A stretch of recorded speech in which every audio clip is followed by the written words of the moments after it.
Invasion Audiobook, Part 27. Having settled into the new site, higher up into the mountain ranges to the east of Butte, and further north of Bozeman as well, the fighting men remained.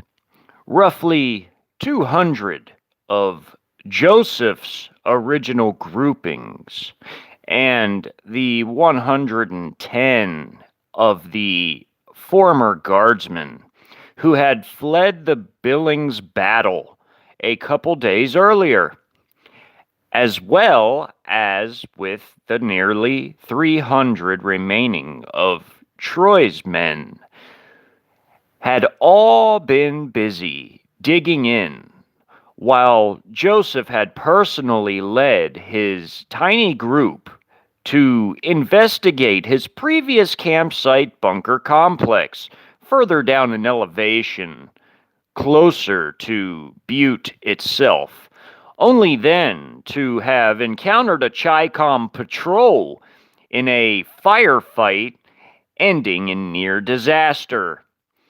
Families of the fighting men, amid other refugees from the local area in general, all partook in the digging process at their new site. Stakes were high, as the unaware Americans were being probed by such patrols as had been encountered earlier by Joseph and his small group, as had been they who had mined the former partisan positions at said camp, where they'd encountered Joseph and his men earlier. There was an Operation Woodsman, as it were, being hastily pieced together by the local Chinese paramilitary forces of the National Militia 4th Corps, chiefly its 3 local battalions in the immediate area of Butte, which continued since the start to serve as the main logistical hub, and now even as the headquarters of the entire 4th Corps itself.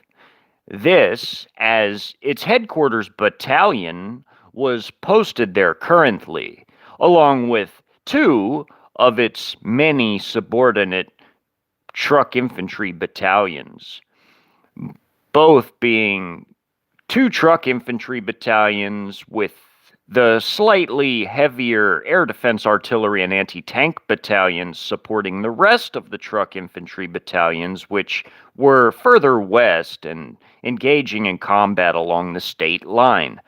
Even so, the roughly 3,000 men of its headquarters battalion and 2 truck infantry battalions in the local area were plenty to contend with in sheer numbers of personnel when compared to the numbers of fighting men that the Americans actually had in the immediate vicinity of Butte.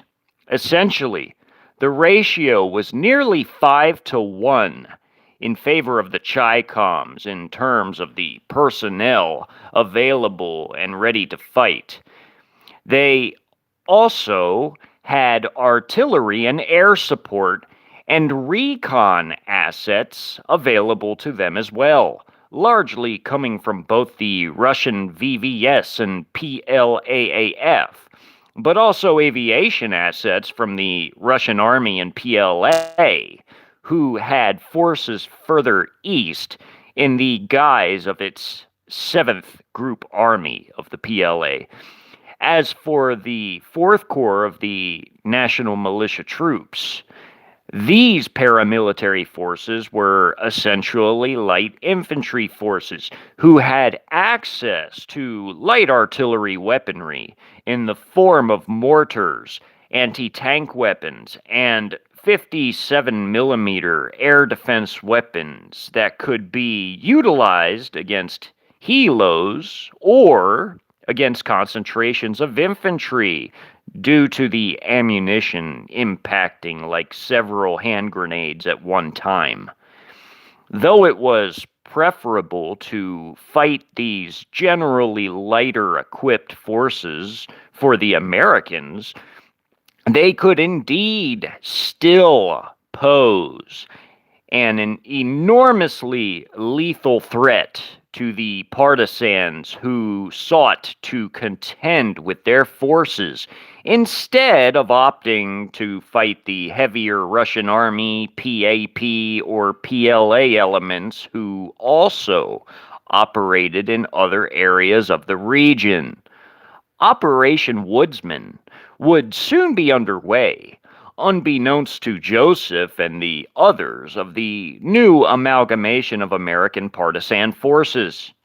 Woodsman was to involve two subordinate truck infantry battalions of the 4th National Militia Corps of the Chi-Com paramilitary forces in the area, along with 20 Z-10 attack helicopters offering aviation support, coming from the 7th PLA Group Army, miles away to the east of the current positioning of the partisans in the mountains of western Montana.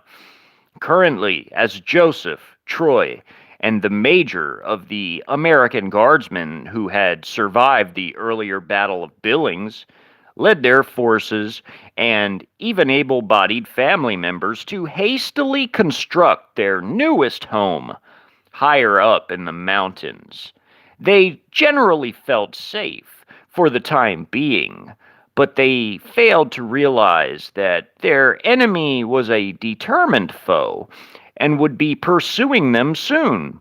This, as they had found Joseph and his earlier group, who'd probed their former home to inspect the damage in an attempt to see if their former location was feasible to use at a future time as a sort of base of operations against the Chi-Com paramilitary troops in Butte.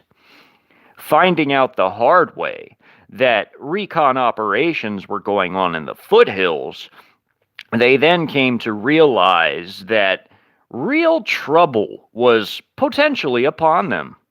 Although they felt more secure in their new remote area higher up in altitude from the foothills, Joseph believed that local Chinese forces would have an extreme difficulty pursuing them, despite the unknown fact that other national militia paramilitary troops of the 4th Corps were already trapping partisan elements in deadly pockets along the Idaho-Montana state line.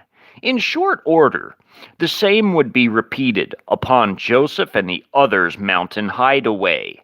However, as perilous as the situation truly was, it didn't mean that the Chi-Coms would have an easy time.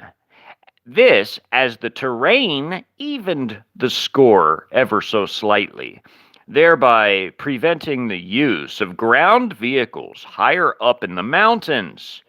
This was especially true where the only semblance of roadways were the beaten paths, which comprised hunting trails for the use of all-terrain vehicles. The PLA and paramilitary formations of the Chinese, of course, had such, but so did the partisans in terms of all-terrain vehicles. The main issue was the professional training and organization of the Chi-Com troops, along with their command of the skies. They would indeed use air power and aviation forces of the provided attack helo company to their fullest advantage. Chinese and Russian satellites were constantly scanning the area in real time, along with spy planes and drones, feeding steady intel to the invasion forces, now turning occupation forces, as the invasion was starting to wind down, with inevitable victory coming very soon, as now it was evening on the third day of the invasion. Only 5 hours left before day number 4. Joseph was urging the rapid completion of the trench systems, foxholes, and earthen bunker systems as hundreds of people dug, taking upon themselves a contribution to the overall earthworks now beginning to come into fruition, thereby now comprising their new home. The area was a patchwork of primitive fortifications. Due to it being fall, the season wherein the days had become shorter, the sky was darkened as the work began to be completed with sheer determination of all currently involved in it. With sweat beading upon his forehead, Joseph completed his fourth and final foxhole, those being his own personal contributions, leaving him thus exhausted, and therefore now seeking sleep. He got into his foxhole, the last one he finished, and began to doze off. He couldn't fight the sleep any longer, as he had fought earlier, and climbed to higher altitude only to contribute to the work having been hurriedly taking place upon completion of the earlier skirmish he had undergone. Sally, his wife, even assisted in these endeavors. She knew where he was working and seen him sleeping, slightly reclined, as the foxhole's rear-facing area had an incline whereby a person would enter, which he now utilized as a sleeping area. She climbed in beside him, saying nothing, simply wrapping her arms around him and laying there alongside him, nodding off herself. Sally had helped to dig a section of trenches, along with some of the other families of the other fighting men, and some of the such men themselves. With literal hundreds working, digging, the defenses and living quarters of the primitive bunkers began to rapidly take shape. As they lay there, now sleeping away, there was a menacing force currently approaching, coming in from Butte to the west, and climbing first the foothills, then proceeding towards the mountains further east, several miles away from their current positions.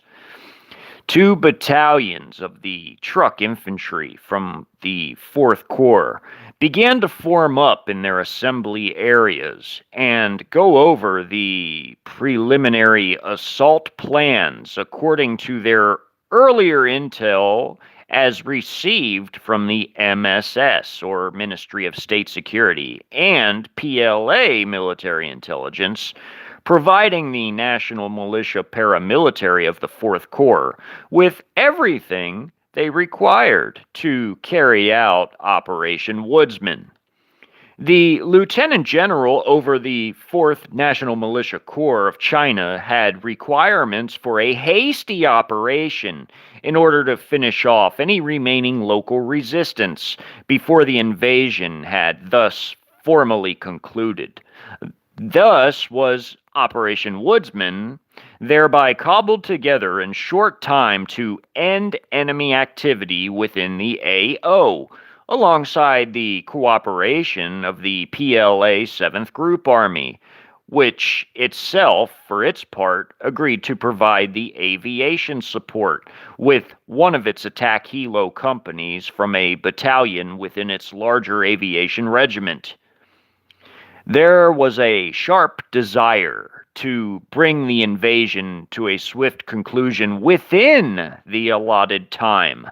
This, as the general war plan across the entire land was, ideally at least, to only last for 4 days. That was the hope among the war planners of the coalition as a whole, and it appeared to be leaning upon success, as per the timetables created for it to elapse within. However, certain parts of the overall nation had resisted far more avidly than did others, calling for local improvisation within the scope of the larger plan as a whole. In other words, the local Chinese and other allies in the state line region, as it applied to they in particular, were given more leeway to act more independently upon their own initiative to bring the fighting to a quick close, while still also holding true to the goals of the overall invasion plans as drafted previously. Although the original movements of the vast majority of the units had achieved their original military aims against the now vanquished American armed forces, both throughout the nation as a whole and also region of the Pacific Northwest, they now had to secure their gains by crushing all remaining partisan like activities already having had begun via armed civilians and sparse military remnants turned partisans working against them. Despite believing that they would easily and quickly crush the American partisan forces, what the invasion turned occupation forces didn't yet realize was that they were now in a long haul, overt counterinsurgency campaign, only now just beginning, not on the verge of ending, even if it seemed so to the occupation regime. Lieutenant General Wu Fong of the Fourth Corps was confident that with the PLA's Hilo, along with the air support from the ground attack squadrons of the Russian VVS and Chinese PLAAF, that these contributions would be sufficient to break the backs of the American partisans hiding higher up in the mountains. Both lieutenant colonels of each of the two truck infantry battalions, as their commanders in the field, were currently briefing their adjutant majors and company captains beneath them on how to carry out their op orders, as per the assault plans recently concocted by the 4th Corps Command Staff and PLA 7th Group Army alongside the local Air Force assets of China and Russia.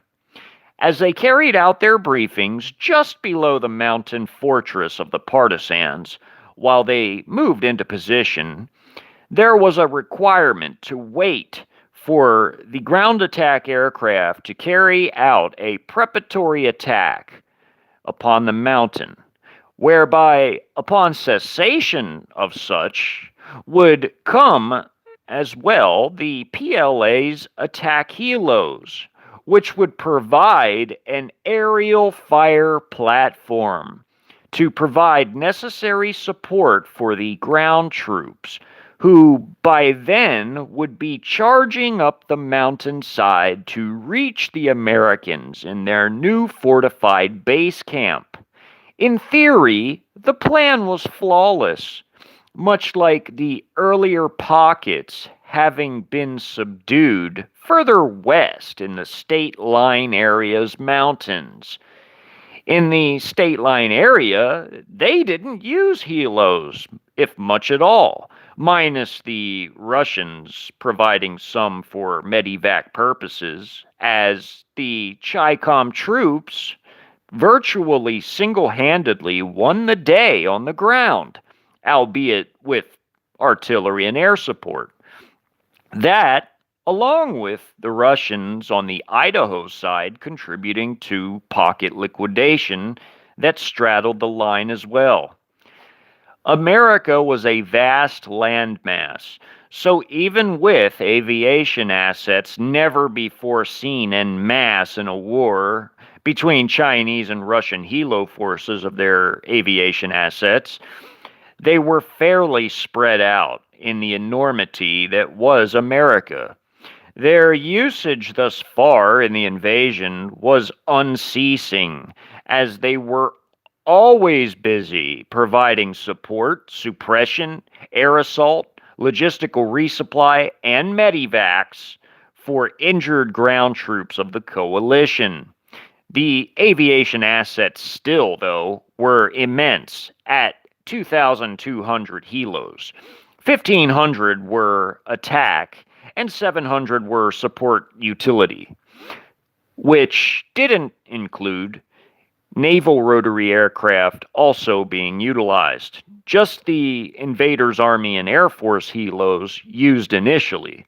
And those numbers would increase even more as the Chinese would send more and more from other group armies still in China, as would Russia also, with its VVS, the Air Force of Russia, rotating more units through the theater in the first 6 months of occupation to assist in fighting insurgents, then rising up.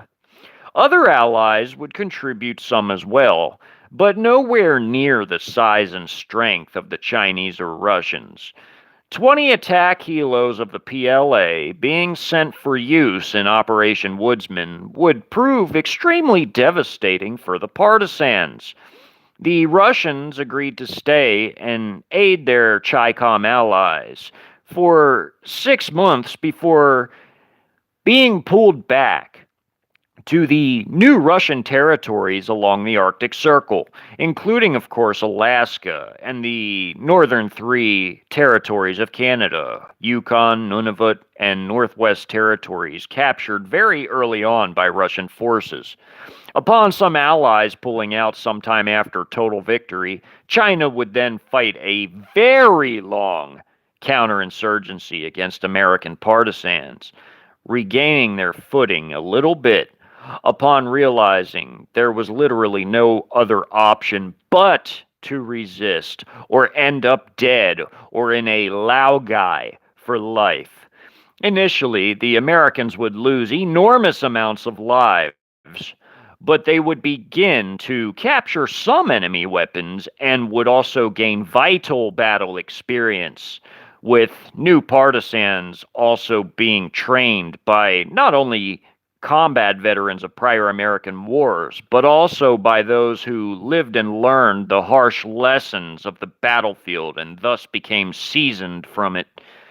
It was nearly go time for Operation Woodsman, as a squadron of Russian VVS Su-34 ground attack planes and a PLAAF squadron of JH-7 ground attack aircraft would conduct the ground attack missions upon the recently discovered American positions in the mountains, these being much higher up in the mountainside, where they now currently sat as compared to where they were earlier in the foothills.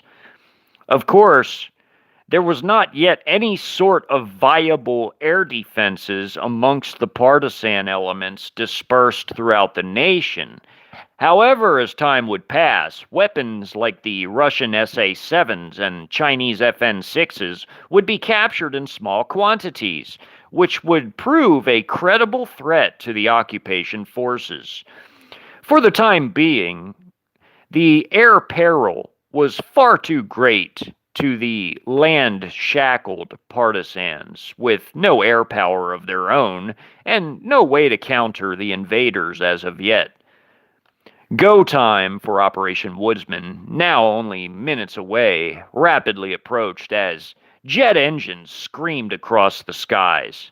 This, as Joseph, Sally, his wife, and many other partisan fighters and their families slept peacefully, seemingly blissfully unaware of the literal crashing of their proverbial slumberfest imminently with heavy munitions. Fortunately, As their digging earlier had reached completion by this time, many were beneath the ground level and thus relatively safe, at least so long as there were no direct hits upon their specific primitive bunker like complexes with any heavy munitions. Although many wouldn't be that fortunate and in relatively short order. Meanwhile, along the state line pocket within which Bill Glass was currently trapped, he witnessed the afternoon on day 3 winding down with severe American casualties atop the summit of the mountain upon which he and others had earlier retreated towards, having realized fully that he and his remaining group were trapped, surrounded now on all sides, with nowhere to go. They put up the best conceivable resistance possible against the assaulting battalions of the 4th Corps of China, having made it atop the summit, now bearing down on the remaining partisans, still offering up a token resistance, but running dangerously low now on ammo and supplies. Having had expended much of it earlier, the situation now appeared grim indeed. It was now late afternoon, and the sky began to grow dim outside as evening neared. Localized enemy assaults had been occurring bit by bit, slower now, but deliberate, as the Chi-Com paramilitary troops of 4th National Militia Corps had to advance through the rugged summit of the mountain.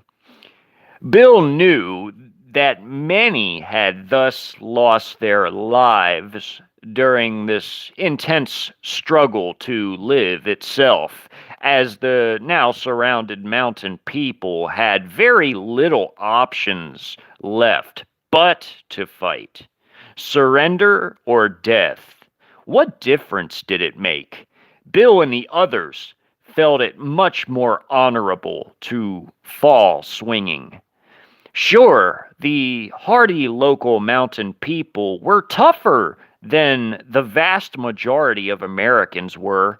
However, they weren't militarily trained, nor were they tactically aware, save perhaps whatever combat veterans were amongst the group, or perhaps even just ordinary veterans who possessed at least the training.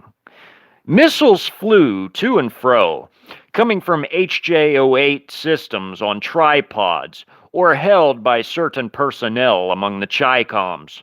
Also were fired immense quantities of rockets of anti-personnel and anti-tank varieties from the Type 69 RPG systems. The big final push was about to commence. All day, the fighting on the peak had been well underway, with the defenders putting up a dogged defense, whereby they utilized the rugged terrain and topography to their greatest advantage. Though unable to prevent the inevitable, they merely had postponed it after an intense slugging match of small arms and light artillery, such as the steady raining of mortars guided via recon and spotter drones onto the American positions.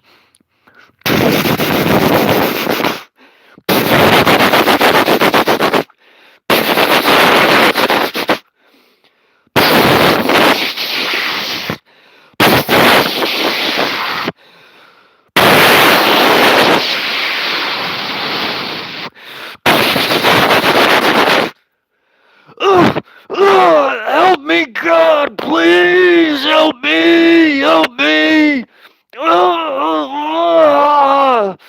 Came a scream of agony, mixed with sheer terror, from a man 20 feet from Bill, having had his legs blown off of his body, leaving bloody stumps above the knees. He was rapidly bleeding out, and having been flipped onto his stomach from the blast of a mortar occurring into the ravine from about another 20 feet down the line from Bill, totaling 40, but closer to the man who had been cut down. Bill knew then he had to get the hell out of that ravine as fast as possible. Others tried doing the same, but with mixed results, many being cut down by potent 12.7 millimeter rounds, ripping them to literal bloody hacked up hunks of meat, all as they ran up and out of the natural trench to move to the protection of boulders higher up and out of it. Very few of the group who ran ahead of Bill even made it alive, causing him to pause to regain his composure. Bill, nor anyone else, had even bothered with the man who lost his legs to the mortar. It was far too dangerous, no supplies, and the man bled out far too fast to even be able to do much of anything for.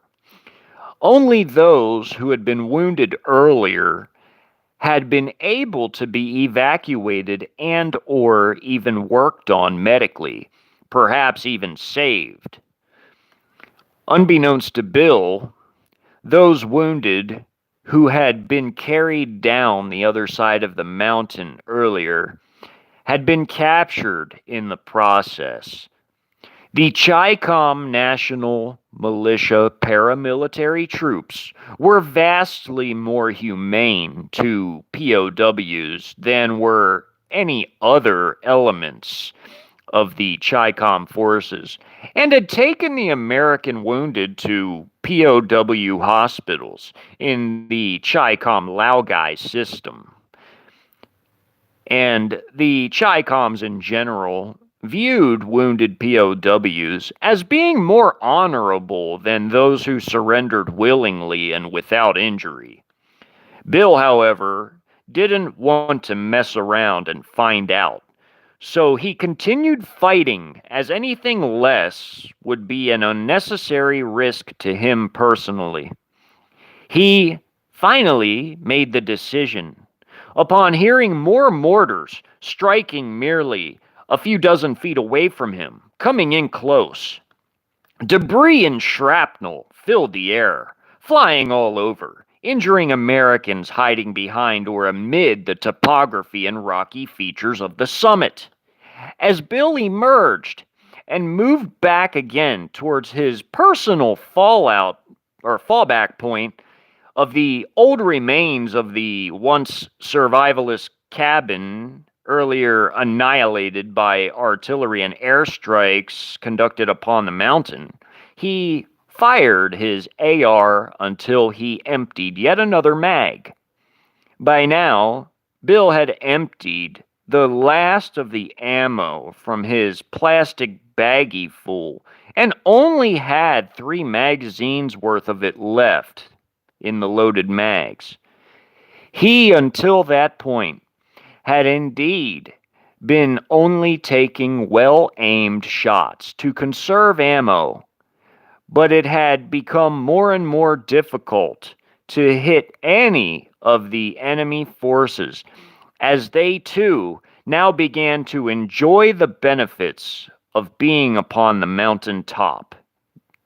All around him, men lay dying.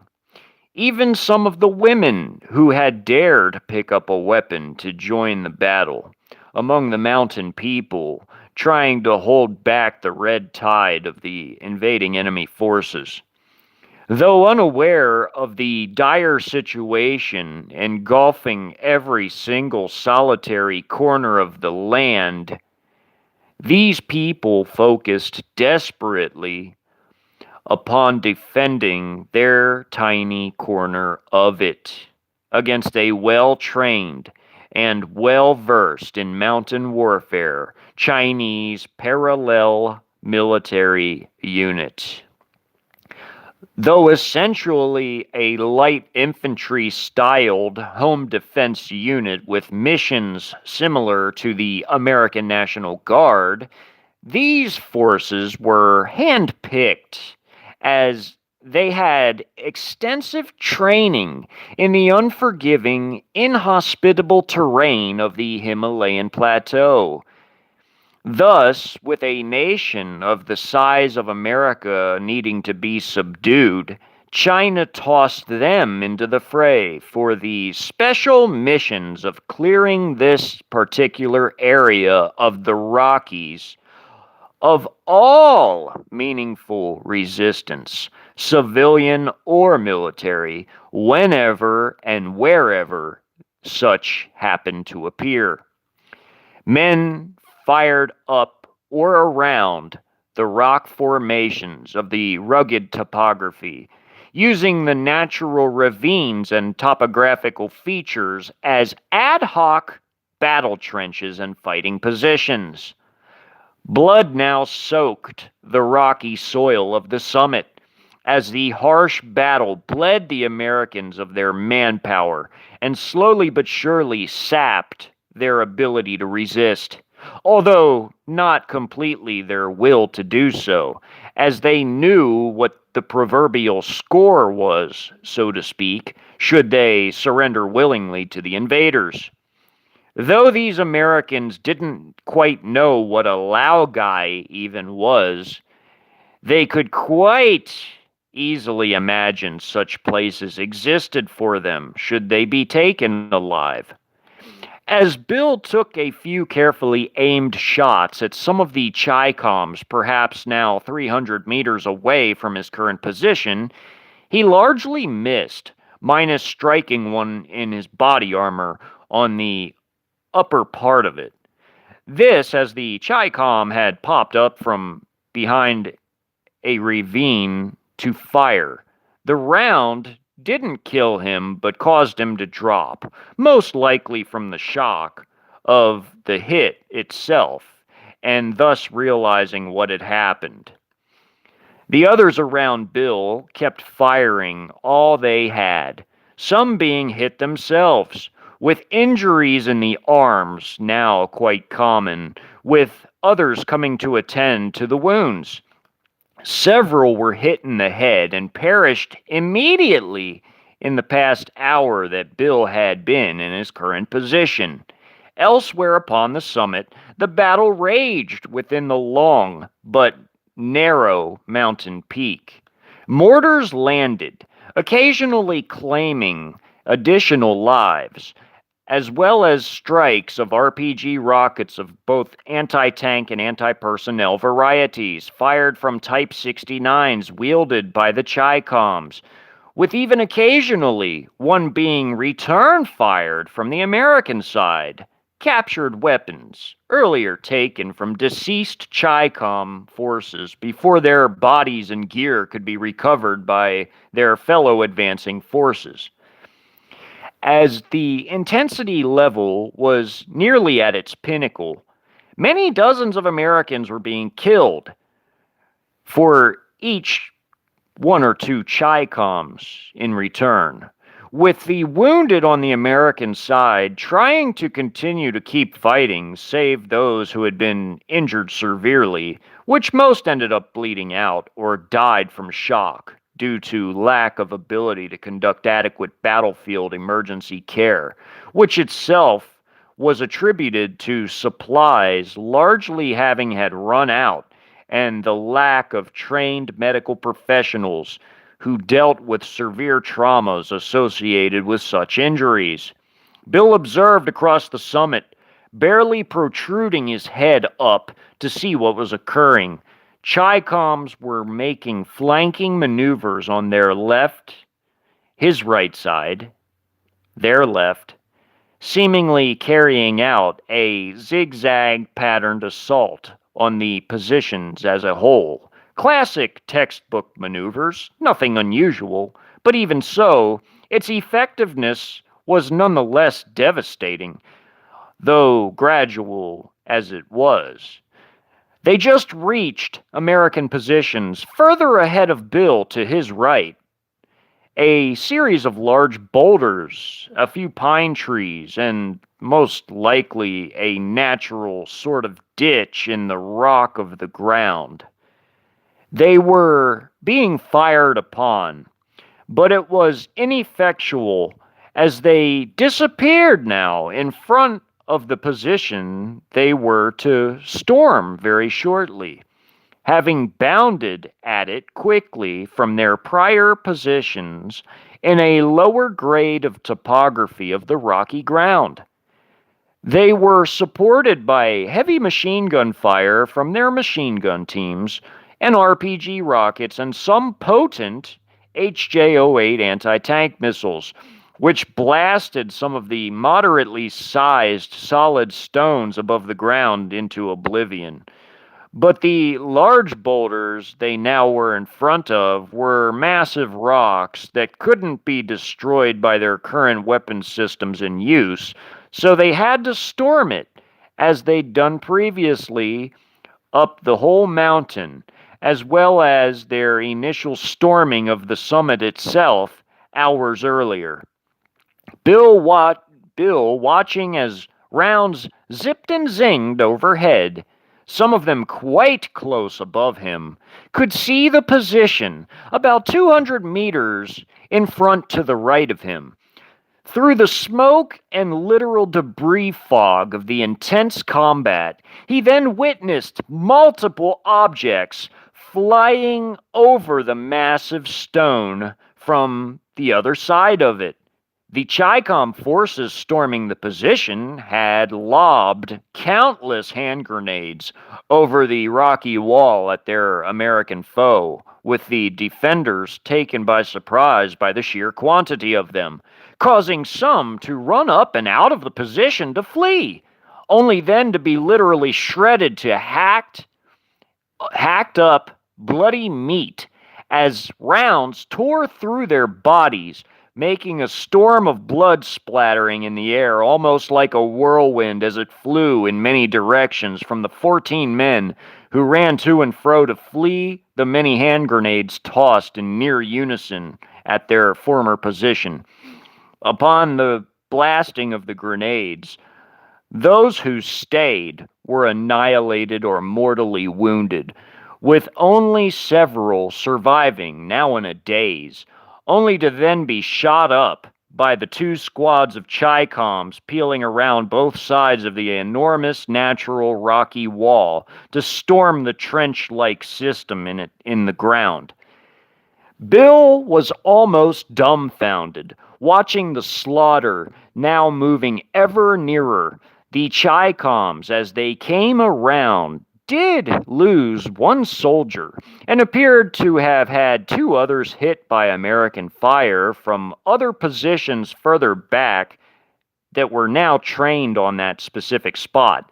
However, it was a small drop in the bucket, and the casualty rate continued to remain horribly lopsided in favor of the Chi-Coms. These weren't regular military or even fanatical PAP paramilitary, but ordinary paramilitary weekend warriors, such who happened to undergo great, intense mountain training back at home in China. Despite not being a top-tier unit, their performance for the current task at hand was in fact savagely efficient, and would earn the entire 4th National Militia Corps of China a great award in the form of a valorous unit citation for their dedication in the fight during the short invasion phase of the war. The tenacity of these light infantry paramilitary troops was more than apparent, and Bill felt intimidated. After all, he was just a hunter, not a soldier. He felt like he was LARPing in a way, despite the fact that, even despite his own personal feelings, Bill did man up and show that he had more heart than about 70% of the American population, as only 30% would put up any meaningful resistance throughout the course of the entire occupation, with even less actually surviving and making it to the end of the entire war itself. Now, out of their new position, the two squads vectored their light machine gun, rocket propelled grenade, and rifle fire towards their next objective. This, as the other two squads belonging to that particular same platoon joined the other half, who had just stormed that particular position, now bounding over to them to set up heavier weapons. Meanwhile, similar happened on the other side of the peak, where the rocky topography raised up about 20 more meters higher than the terrain Bill currently sat upon, off to his front left-hand side, some 100 meters away. Chi-Coms had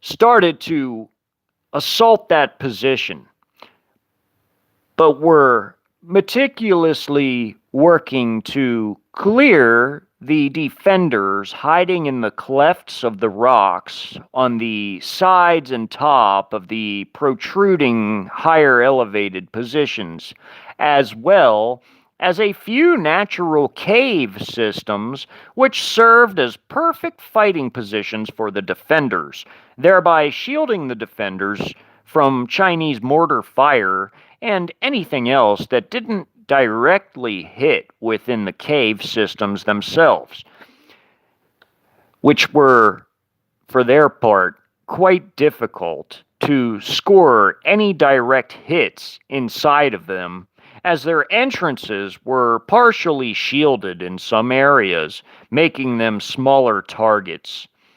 However, the enemy troops charged across the terrain in careful short bounds, narrowly avoiding rifle and machine gun fire from the Americans using such captured weapons as light machine guns.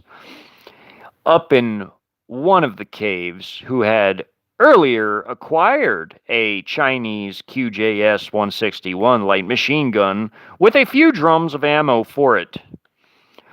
All of a sudden, two Chi-Coms were cut down as rounds splashed all over the ground and all over their bodies from the machine gun and many rifles trained upon them as they bounded towards these higher elevated American positions.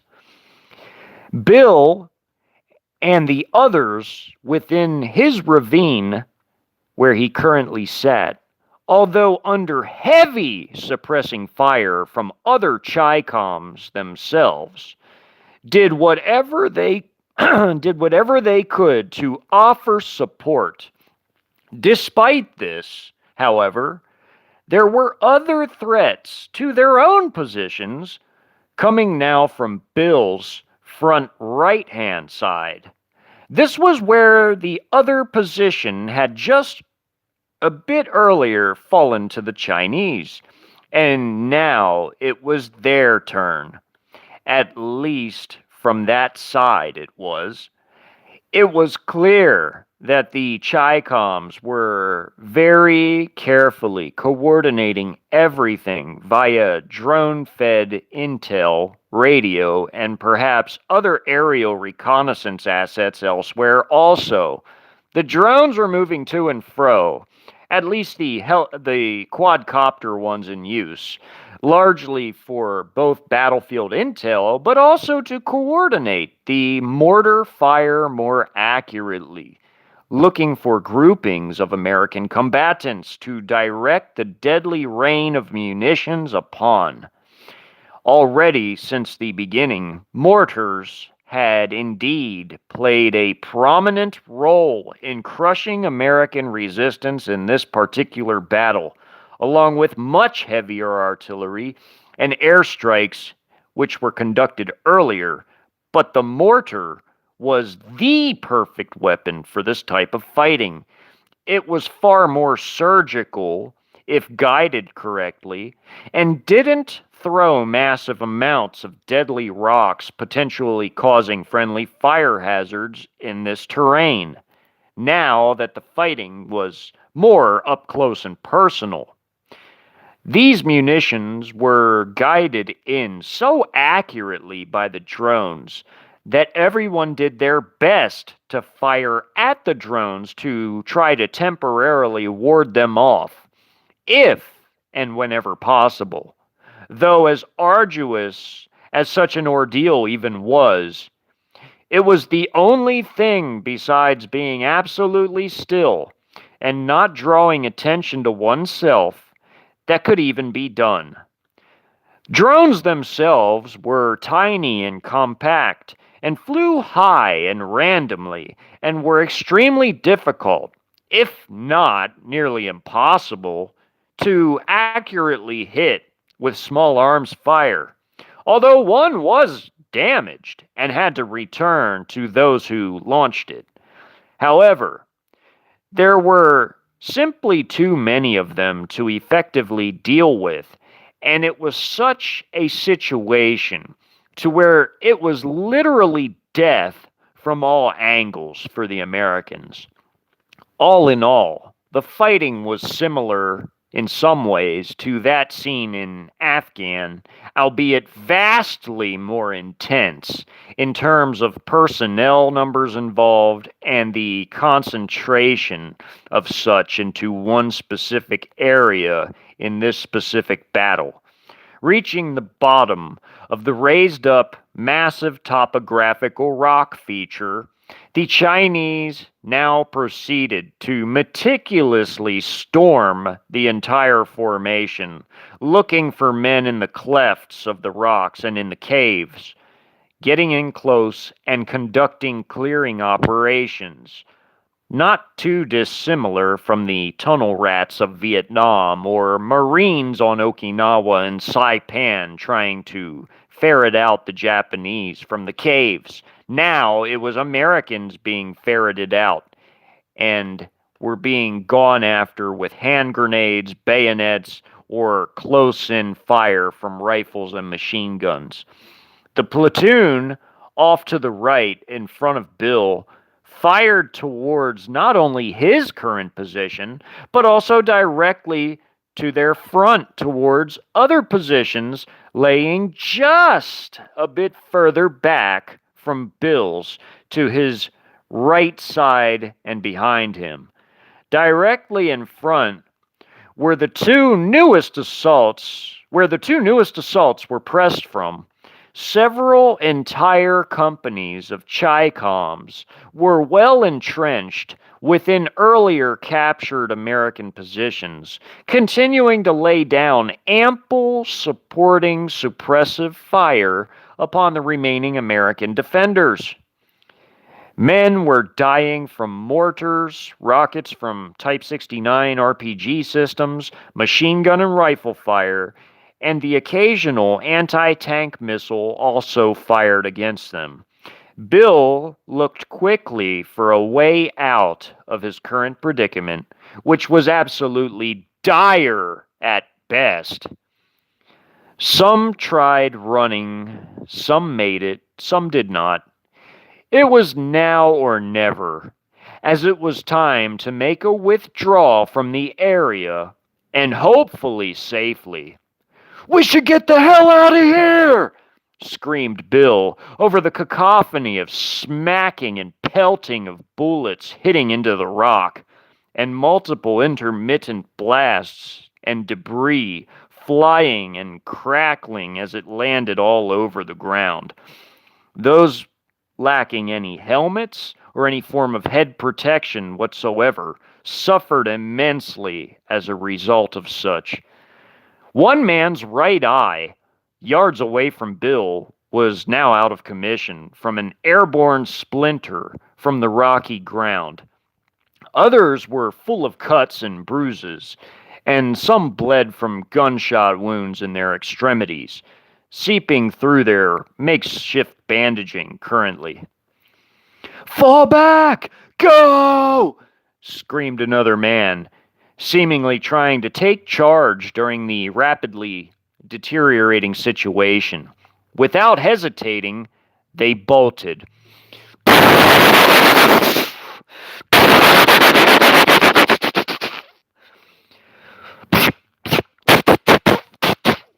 Oh, oh, oh, oh, came the gasps of men who instantly were cut down as they too ran along with Bill, who himself dared not even stop to look back as he continued to run faster than he felt he ever had run before. As splashing rounds hit near him, seemingly in pursuit of him, as he ran and zigzagged and dipped and dodged behind boulders and various other topographical rock formations, he made it to his spot, which by now had already been hit multiple times by mortar strikes, as well as anti-tank missiles and shoulder-fired rockets from RPG systems. Heavy 12.7 millimeter machine guns relentlessly continued to rake the entire peak as various ravines and natural trenches were hounded to keep the heads of any surviving Americans down as the paramilitary infantry forces prepared their main assault, which came in mere minutes upon Bill having reached his new position at his own personal fallback point. Yelling erupted as Chi-Com forces arose from behind and out of their cover and concealment positions throughout the battle space.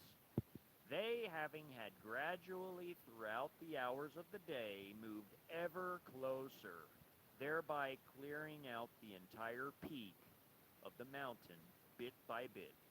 Now, about almost halfway across the peak, they charged, with bayonets fixed upon rifles, minus those with barrel-mounted grenade launchers or the machine gunners who wielded light machine guns.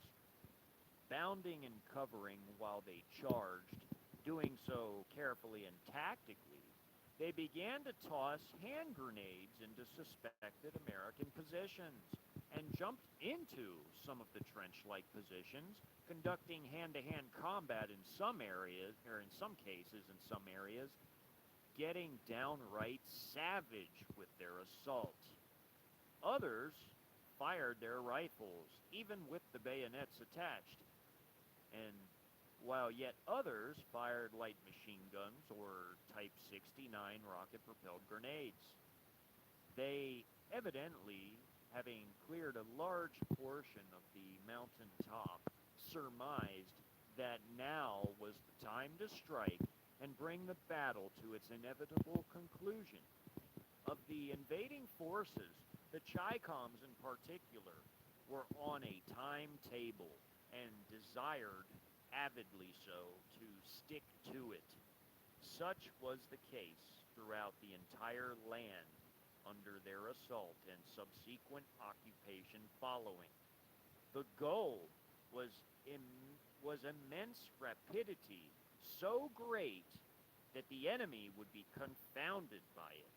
As such, they surely were indeed achieving their war aims insofar as their new war doctrines were concerned. The mortar strikes had ceased, letting some of the more experienced Americans who served before in combat in foreign wars know that this was it in terms of the final push of the Chi-Coms. This was to prevent any instances of friendly fire, of course. Some yelled that they were coming, and this was their main push, letting the others like Bill know that they better throw up the fight of their lives. Bill laid in the prone position, taking aim, and began to fire, letting loose with his well-crafted semi-automatic AR-15 rifle.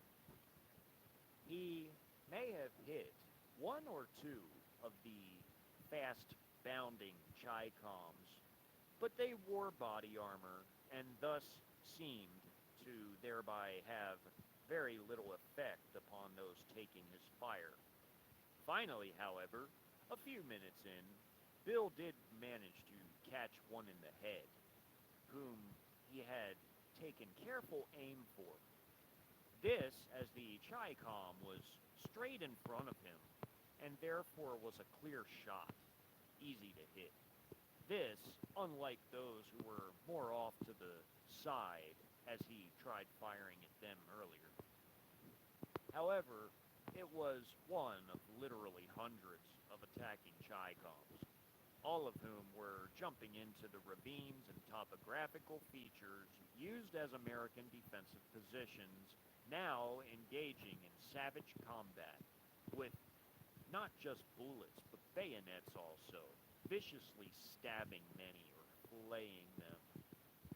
Many of the Americans trying to hold back the assault were taken aback by the use of the bayonets, oftentimes causing panic and confusion, as the thought of being disemboweled, flayed, and impaled struck terror into the victims of this assault.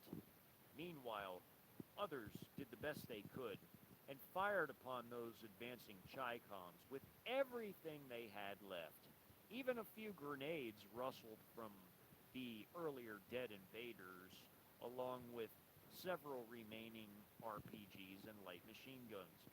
Some of the Chi-Coms were themselves cut down amid the wall of lead thrown up hastily by the defenders, as well as even some of the more brave Americans in the positions under attack, thus going toe-to-toe with the paramilitary forces in terms of hand-to-hand using rifle butts and knives, even those few with bayonets of their own, putting up a firm token resistance against the invaders. This, despite that more often than not, the far better trained Chi-Coms cleared them from the battlefield with relative ease. However, they didn't do so at least without some losses incurred upon them themselves. By now, many lay wounded or dying on the battlefield, with many more running across in tactical bounds from cover and concealment to cover and concealment positions, as it related to the Chi-Coms. Bill kept on firing, now down to less than 2 magazines of ammo. He had to now be cautious as the Chi-Coms moved forward. Some of the machine gunners honed in now on Bill's position and let their 7.62 by 54mm general purpose machine guns rip, along with light machine gunners, but also even a 12.7mm heavy machine gun. It was simply too much, causing Bill to have to hug the ground, literally wishing he would melt into it for safety, as tracer rounds flew literally inches right above his head. Moving steadily forward, the various machine gun teams advanced with their riflemen. Some were light machine gunners who moved in the assaulting wedge formations of the Chi-Coms, whereas the general purpose and heavy machine guns moved in teams, arduously picking up their heavier machine guns with bipods and tripods, respectively, as it related to first the general purpose machine guns and then the heavier 12.7mm, carrying them forward to fire between advancing formations of friendly troops to avoid friendly fire as they offered their potent fire support. So heavy was the fire, even the few trees that sat around the former cabin now blasted to complete shit, already shot and ripped up from the blast to mere stumps, were now having those stumps shredded into splintering dead wood. Others were smacked savagely by flying lead, blasting pieces of bone and flesh and organs and chunks intermingled with a shower of blood and gore, being viciously thrown in multiple directions as the victims took their projectile impacts, all while trying to avoid them. Some got up and ran down the other side of the rock formation topography upon which the cabin once used to sit, never making it. They fell, with expressions of agonizing, though rapid demise, transfixed upon their faces. Bill was quickly now finding himself alone, as all the others, once close by him, fell one by one, and sometimes even in small groups at a time. He felt like a trapped rat with nowhere to run, waiting to be exterminated. He waited for the maniacal machine gun fire to slow down some, or perhaps shift elsewhere, and raised his head up ever so slightly to see what was happening, as the sky was now darkening as late afternoon turned to evening. It was getting dark now, and although resistance was still occurring, albeit now extremely sporadic and waning, he decided to take his chances to run where the others had made their earlier attempts themselves. Bill very avidly wanted to run, to disappear over the mountainside. He began to think, to wonder rather, could he make it? And furthermore, would he run into Chi-Coms down that side of the mountain? Was the entire mountain surrounded? And if so, could he break out of the encirclement somehow? Could he sneak through the cordon? Well, unfortunately for Bill, he already knew the answers to most of these questions. He wanted to believe that he wasn't surrounded, but that in and of itself was a sheer fantasy of delusion.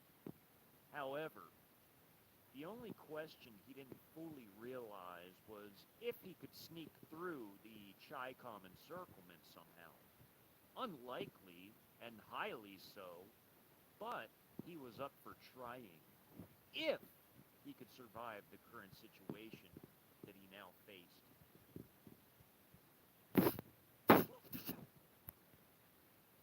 Bill snapped out of his deep thoughts as rifle ammo slapped the rocky terrain fairly close to his position, mere feet in front of where he now lay.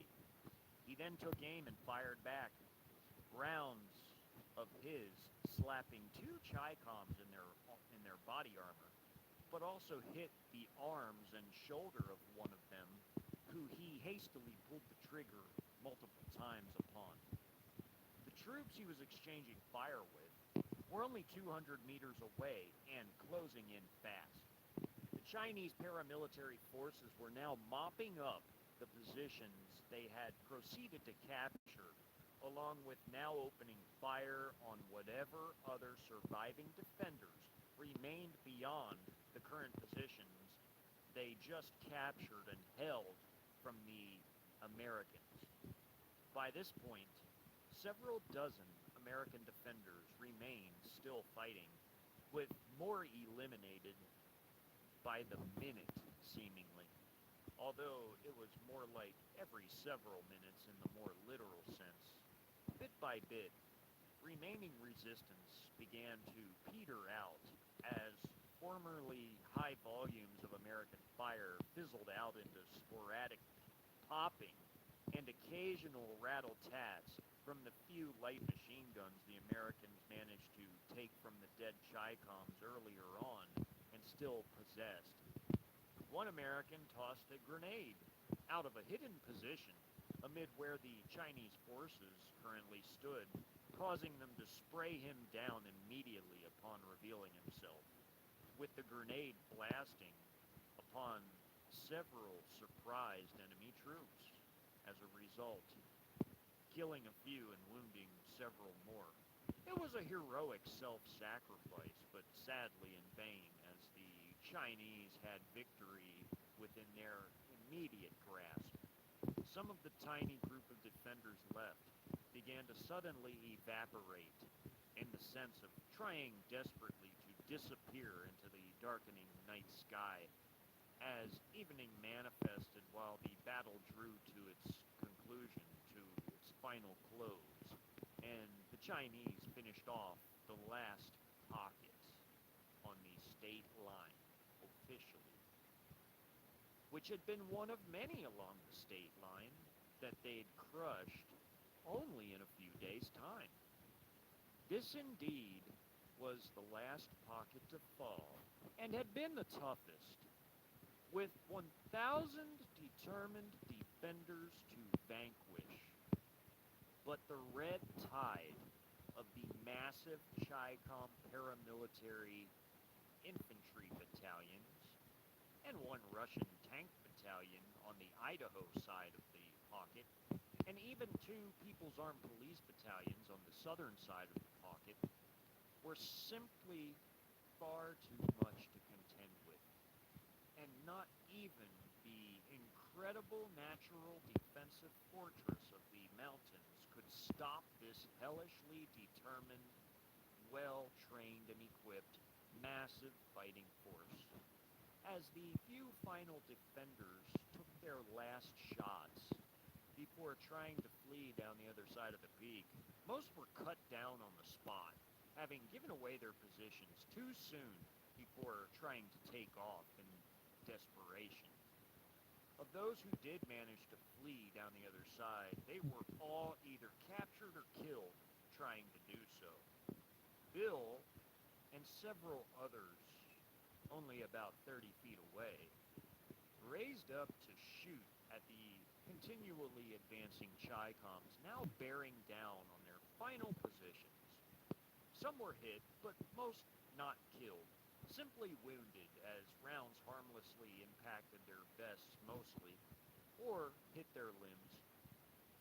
Bill did manage, though, to get in one more good shot. As he unloaded the last rounds of his last magazine, aiming at a single Chi-Com, charging and jumping over a ravine just to get to him, bayonet and all. Bill's round smacked all over the point man of the bounding wedge formation, causing the others to open fire with their rifles upon Bill as he took his shots.